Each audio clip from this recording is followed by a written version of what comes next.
Ikaw lang ang gumagawa ng meaning sa buhay mo sa pamamagitan ng mga iniisip mo at ginagawa mo. Kailangang may matutunan ka sa buhay mo upang mas madali kang makaabante. Kung nandyan ka pa rin sa madilim na sitwasyon ngayon, ikaw na ang may problema. Hindi na kasalanan ng ibang tao kung bakit nandyan ka pa rin. Itigil mo na ang paninisi. Tandaan mo na ikaw ang may kontrol sa buhay mo.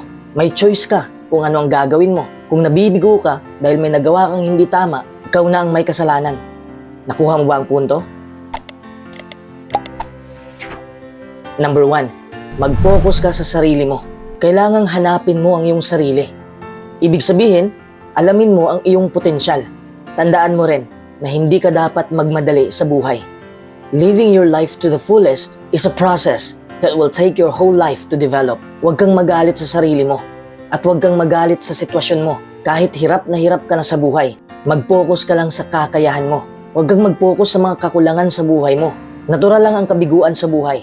Identify the things that you want to achieve. Set goals to define a path for yourself. Pero hindi ibig sabihin na kapag nakapokus ka na sa kalakasan mo, wala ka na rin tiwala sa lakas o sa kapangyarihan ng Diyos. Basahin natin ang unang Kronika 16:11. Hanapin ninyo ang Diyos at umasa kayo sa lakas niya. Because the good news is, when you focus on God's strength, you become stronger. Number 2, maging tapat sa iyong sarili. Ang pagiging tapat ay nagbibigay sa atin ng kasiyahan. Kapag hindi kasi tayo tapat o tunay sa ating sarili, parang pinipigilan din natin ang ating sarili na matuto at umunlad. Kapag hindi tayo tapat sa iba, masisira natin ang tiwala ng ibang tao sa atin. May negatibong epekto rin sa atin kung hindi tayo tapat sa sarili natin. Kung pinipeke natin ang ating sarili. Pero alam ko na minsan nagsisinungaling tayo sa iba. Minsan nagsisinungaling din tayo sa sarili natin. Halimbawa, umaas na tayong hindi naiinggit, pero naiinggit na pala tayo. Nagsinungaling na nga tayo sa iba, mas lalong nagsisinungaling tayo sa ating sarili. Minsan nagsisinungaling tayo kasi ayaw natin silang masaktan kung malaman nila ang katotohanan. Minsan mahirap magpakatotoo, pero ito ang paraan para gumaan ang ating buhay. Dapat magpakatotoo ka. Number 3, tanggapin mo ang iyong sarili.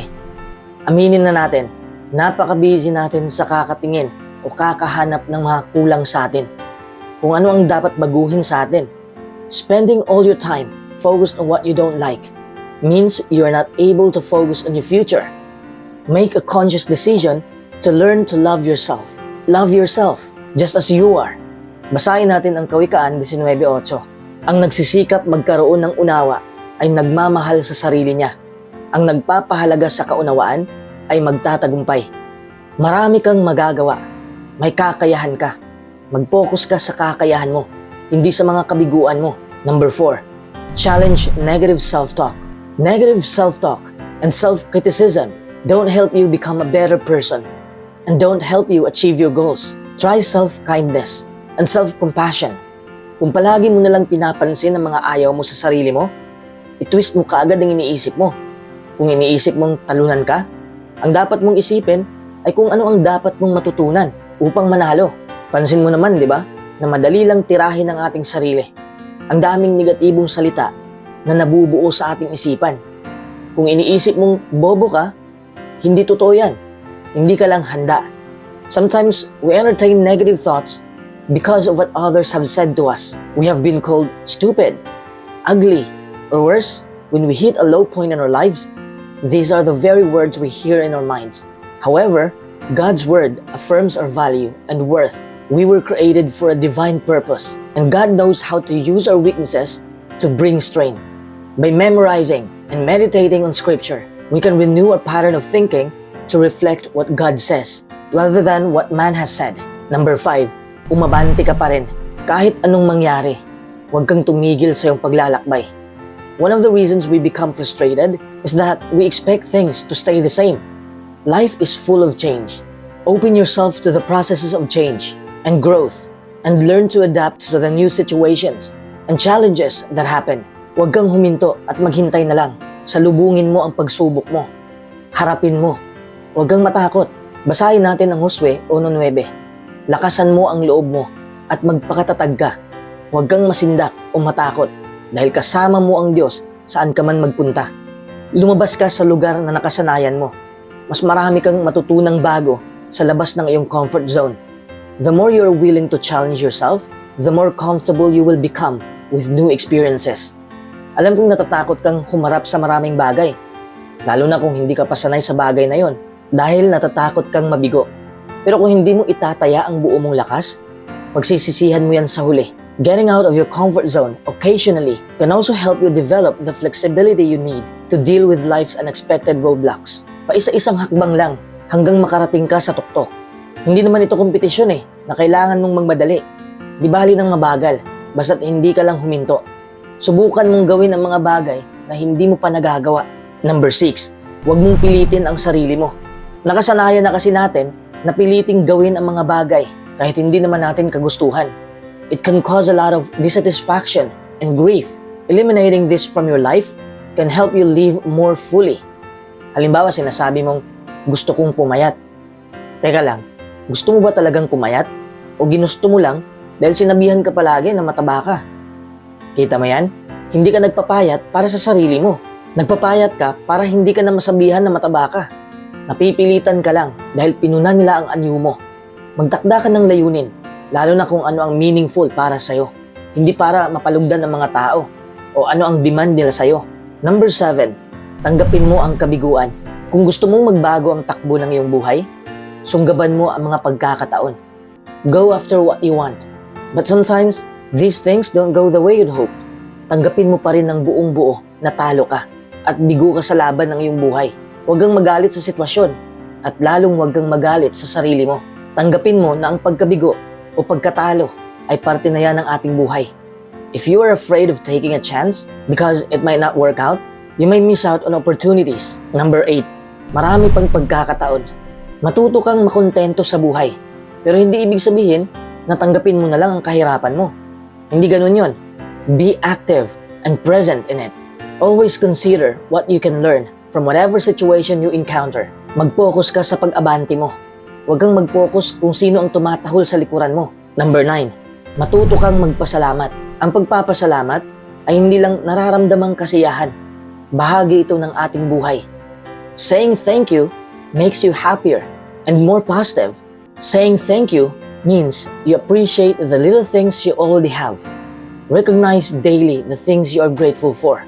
Let your family, friends, and your partner know how grateful you are to have them. Your life will feel more fulfilling when you actively practice being grateful. Halos lahat ng tao ay nakapokus na lang sa mga bagay na wala sa kanila. They ignore the beauty of life. Magpasalamat ka palagi, kahit sa mga maliliit na bagay. Number 10, tumawa ka. Laughter is the best medicine. Pero wag ka namang tumawa kung mag-isa ka lang. Hindi na yan normal. Laughter is powerful, that it can eliminate stress. Basahin natin ang Kawikaan 17:22. Ang masayang puso ay mabisang gamot, pero ang pagkasira ng loob ay nakauubos ng lakas. Ang nakakatuwa pa, nakakahawa rin ang pagtawa. Kapag may tumawa sa harapan mo, matatawa ka na rin, di ba? Laughing together can create emotional and social bonds. Kaya mo bang hindi tumawa sa isang araw? Ano kaya ang mararamdaman mo kung sa loob ng isang araw hindi ka man lang tumawa?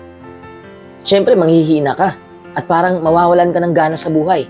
Number 11, sumama ka sa positibong tao. Maniwala ka man o hindi, masasalo natin ang emosyon ng ibang tao. Kung gumugol ka ng panahon kasama ang mga taong positibo at masiyahing mga tao, magiging positibo ka rin at masiyahin. Kung gumugol ka ng panahon kasama ang mga taong nakapokus lang sa negatibong bagay, makakaramdam ka rin ng negatibo sa buhay mo. Basahin natin ang Kawikaan 13:20. Ang lumalakad na kasama ng marurunong ay magiging marunong, pero ang sumasama sa mga mangmang ay mapapahamak. Again, masasalo natin ang emosyon ng ibang tao. Kaya mag-ingat ka sa mga sinasamahan mo. Mamili ka ng mga tao. Pero dapat positibong tao ka rin. Hindi pwedeng ang toxic mo, tapos namimili ka pa ng positibong tao. Gawin mo munang positibo ang ugali mo at sasama ka sa mga katulad mong mag-isip.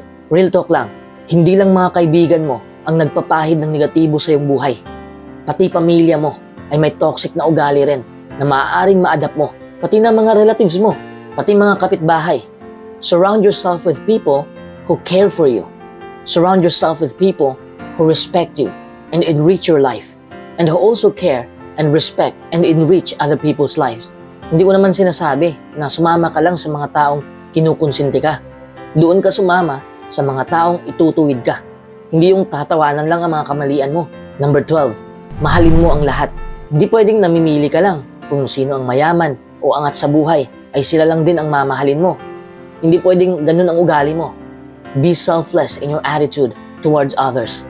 Basahin natin ang unang Korinto 16:14.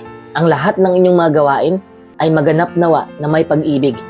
One of the biggest things that holds us back in our lives is our focus on the idea that we deserve certain things. This feeling can result in feelings of dissatisfaction and anger. Magmahal ka nang walang hinihinging kapalit. Magmahal ka kahit nahihirapan ka. Hindi ibig sabihin na magpapatapa ka na lang sa iba. You can love and accept them and still recognize that they are not good for you. Love is a powerful force in the universe. Bakit? Dahil ang Diyos ay pag-ibig. Number 13, matuto kang magpatawad. Patawarin mo ang iyong sarili. Patawarin mo rin ang mga nananakit sa'yo. Forgiveness is good for your soul. Alam kong mahirap magpatawad, pero para ito sa ikakatahimik ng iyong puso at isipan. Forgiveness can help you feel fulfilled and happy even if the other person never acknowledges the wrongdoing. Hindi mo na kailangang sabihin sa mga tao na pinatawad mo na sila. Maramdaman mo ang kapatawaran sa puso mo. Madali lang kasing sabihin ang pinatawad na kita, pero mahirap tanggapin ng buo sa puso. Tandaan na ikaw lang ang may kakayahang magkontrol sa sarili mo at hindi mo kayang kontrolin ang ugali ng iba. Ang isa sa mga rason kung bakit ang kapatawaran ay mahirap gawin ay dahil ikaw lang ang makakagawa nun. Walang sino man ang makakadikta na patawarin mo na. Hindi kita pipilitin kasi ikaw lang ang nakakaalam kung naghilom na ba ang sugat sa puso mo at kung handa ka na bang magpatawad. It takes time. Take your time. Hindi man alam ng tao na mali siya, patawarin mo pa rin at bumitaw ka na sa negatibong emosyon na yan. Holding on to your anger about the situation ultimately only hurts you. Learning to forgive will help you heal. Forgiving yourself is as important as forgiving others. When we dwell on things about our past lives or behavior that we regret, we can end up falling into an unproductive cycle of self-blame rather than using those experiences as tools to help us focus on becoming better people in the present. We need to forget certain situations in life which bring us negative emotions. Patawarin mo na sila. Patawarin mo na rin ang sarili mo. Number 14, matuto kang magbigay. Hindi pwedeng tanggap ka lang ng tanggap. Magbigay ka rin. Giving will not only make you better as a person, but it will also help others. Helping others not only benefits them, but it also has physical health benefits for you. Hindi naman pera na lang ang pwede nating maibigay sa tao. Pwede rin naman ang ating kabutihan. Even small acts of everyday kindness can have a huge effect. Your kindness can inspire others to show generosity. And kindness in turn, which then inspires more and more people to do the same. Tanggapin mo ang lahat. Ang mga kamalian mo, mga kabutihang nagawa mo, mga negatibo at positibong pagbabago. Tanggapin mo lahat yan. Tanggapin mo ang iba't ibang tao. Treat others as you would like to be treated. Remember that you can learn something from every person you encounter. And the more diversity you embrace in your daily life, the more you will realize that we are all human.